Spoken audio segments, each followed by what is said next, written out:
Dumako naman tayo sa lagay ng panahon. Ida ngayon sa Small and Medium Enterprise o SME Caravan ng DTI ang ipinagmamalaking produkto ng bawat probinsya sa Timog Katagalugan. Kung ano ang mga ito, alamin sa pagpapatrol ni Ernie Manyo. Agaw pansin ang kakaning ito na sa unang tingin, aakalain mong mais. Ngunit kapag ito ay binalatan na, sa loob nito'y nakatago ang pagkasarap-sarap na tikoy.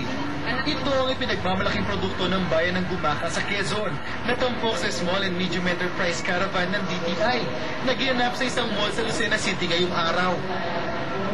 At ito ay yari sa malagkit at may kasamang iba't ibang ingredients. At ito ay ipinopromote namin sapagkat very unique ang packaging. Ito ay makikita ninyo nasa Anahaw Lives. Bukod sa tikoy ng Gumaka, tampok din ang iba't ibang produkto mula sa iba't ibang probinsya ng Timog Katagalugan, gaya ng lampshade na gawa sa bao ng Quezon, kapeng barako ng Batangas at marami pang iba. Ay, mayroon po tayo nitong special showcase exhibit ng the best of the best Calabarzon products na yan po ay ginagawa natin para makita po ng mga buyers natin na ang dami pala ng produkto ng Calabarzon.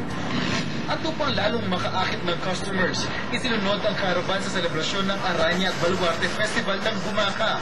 Ang aranya na ibig sabihin ay chandelier, kung kaya ang mga prutas nakalambitin na parang chandelier, at baluarte na ibig sabihin ay arko.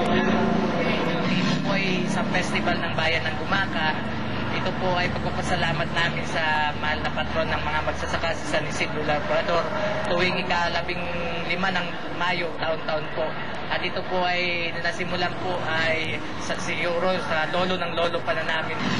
Magkakaroon ng karagdagang training sa mga small and medium enterprise ngayong araw, samantalang magtatagal ang mga ibinibidang produkto hanggang linggo. Ernie Manyo, Patrol ng Pilipino, Lucena City.